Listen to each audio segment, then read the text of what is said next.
perkenalkan, nama saya Della Prilia yang bertugas pada pagi hari ini. Eh, Ibu, mohon maaf ada yang bisa saya bantu. Ibu ingin memasang KB ya Bu, KB implan. Ya Bu, Ibu kalau boleh tahu apakah Ibu pernah melakukan penggunaan KB sebelumnya? Oh belum pernah ya Bu, ini yang pertama ya. Ibu namanya siapa Bu? Gitu. Umurnya ya, 5 tahun ya Bu. Ibu untuk pemakaian KB ini tuh tujuannya untuk apa ya Bu? Untuk mengatur jarak kehamilan atau ingin menunda kehamilan? Ingin menunda kehamilan ya Bu. Ibu kalau boleh tahu anaknya usianya berapa? Anaknya ada berapa Bu? 2 ya. Usianya Bu? Ibu kalau boleh tahu apakah Ibu pernah mengalami keguguran sebelumnya? Belum pernah ya. Ibu kalau boleh tahu apakah Ibu sudah mengetahui tentang informasi tentang KB implan? Belum ya. Baik Bu, kan Ibu mengerti, saya jelaskan.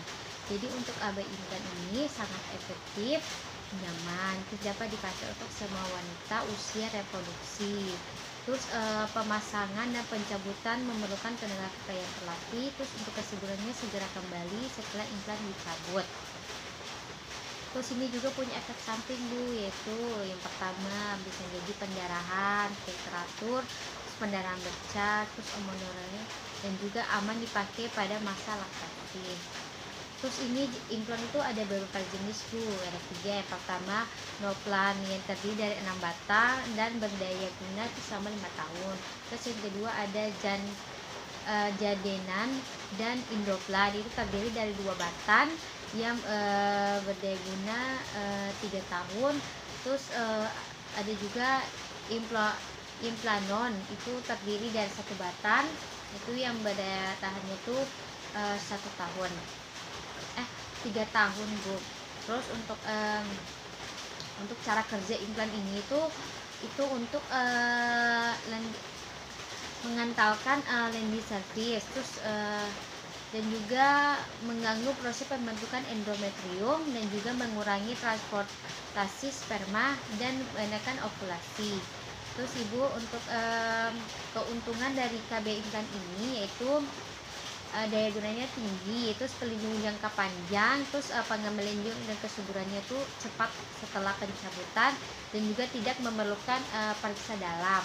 Terus bebas exostem dan juga tidak mengganggu kegiatan senggama, tidak juga mengganggu ASI. Terus untuk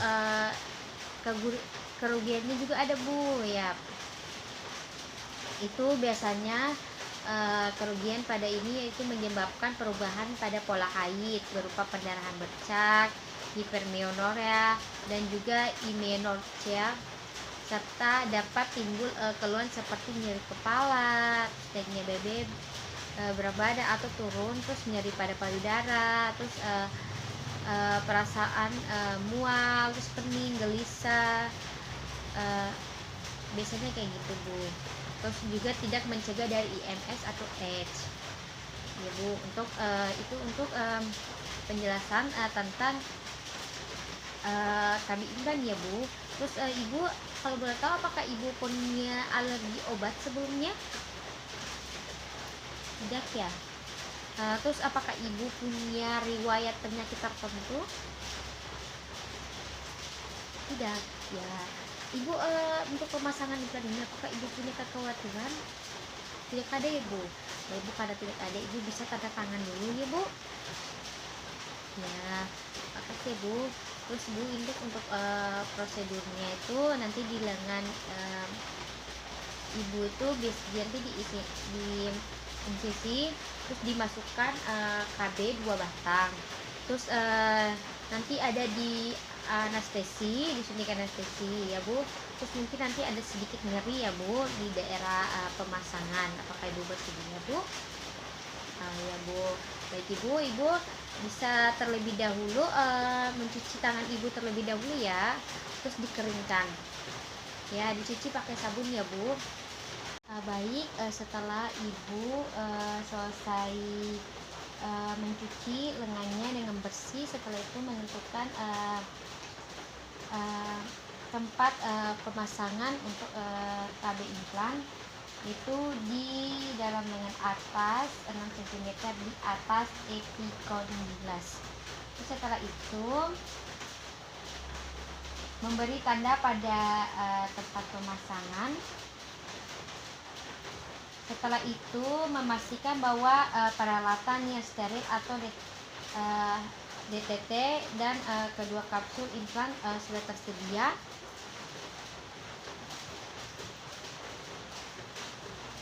Setelah itu mencuci tangan dengan air sabun. Setelah itu keringkan dengan air yang bersih. Terus setelah itu memakai sarung tangan yang steril. Setelah itu mengusap tempat pemasangan dengan larutan antiseptik. Setelah itu memasang kain penutup atau duk steril di keliling lengan pasien.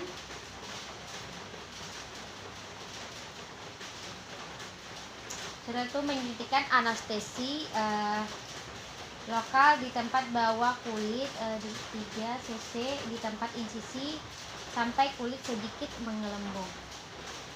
Ya.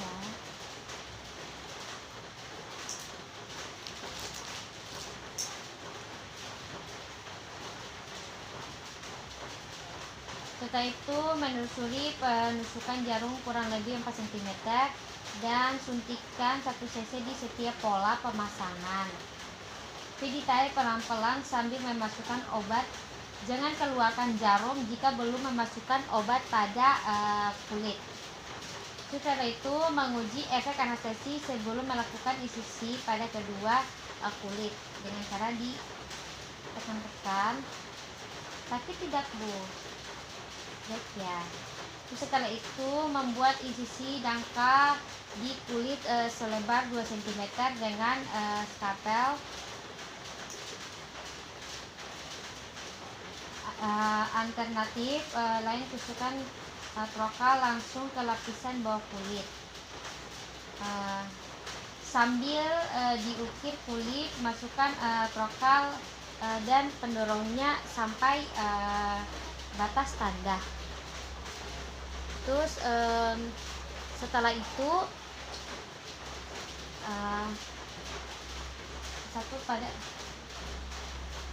terus setelah ujung trokal menembus kulit, ubah sudut trokal menjadi sejajar dengan kulit. Terus bila langkah ini dikerjakan dengan benar, kulit akan terangkat sampai batas tanda 2. Terus mengeluarkan pendorong dan masukkan kapsul ke dalam trokal dengan tangan atau pinset. Setelah itu masukkan kembali pendorong dan tekan kapsul ke arah ujung trokal sampai terasa adanya tahanan. Terus setelah itu menahan pendorong di tempat dengan satu tangan dan tarik trokal keluar sampai pencapaian pegangan pendorong. Terus setelah itu menarik trokal dengan pendorongnya secara bersama-sama sampai batas tanda 1 terlihat. Terus pada luka insisi. Terus itu jangan keluarkan trokal dari tempat insisi. Setelah itu jangan menarik ujung trokal di tempat insisi di seluruh kapsul sudah terpasang sampai seluruh kapsul terpasang. Setelah itu meraba kapsul untuk memastikan kedua kapsul implan telah terpasang. Terus kedua membentuk sudut 15 derajat sampai 30 yang sudah terpasang sebelumnya. terus meraba daerah insisi untuk memastikan seluruh kapsul berada jauh dari insisi. Terus setelah itu mendekatkan ujung-ujung insisi dan tutup dengan band aid. Terus setelah itu mendekatkan ujung insisi dan tutup dengan band aid. Setelah itu menaruh alat-alat suntik ke tempat terpisah dan letakkan semua peralatan dalam larutan klorin untuk dekontaminasi. Trokal direndam dalam keadaan terlepas dari pendorong. Terus setelah itu membuang peralatan yang sudah tidak terpakai ke dalam tempatnya. Terus setelah itu melepaskan sarung tangan dan merendamnya ke dalam larutan klorin. Setelah itu mencuci tangan 6 langkah, kemudian keringkan dengan air, bersih.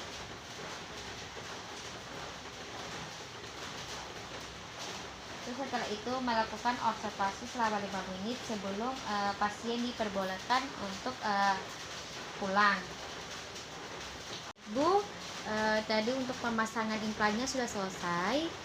Jadi nanti untuk perawatan lukanya Ibu dibiarkan saja, jangan dilepas, jangan dikasih benda apapun ya Bu. Terus ini juga jangan sampai terkena air ya Bu. Terus untuk kunjungan ulangnya itu nanti bisa kembali lagi 5 hari ya Bu. Terus jika Ibu merasa di sekitar luka itu ada infeksi atau ada nanah atau keluarnya darah, Ibu bisa segera datang ya Bu ke tenaga kesehatan. Baik Bu, sudah selesai pemasangan implan. Terima kasih ya Bu atas kunjungannya. Ya baik Bu, sama-sama ya. Assalamualaikum warahmatullahi wabarakatuh. Hati-hati ya Bu.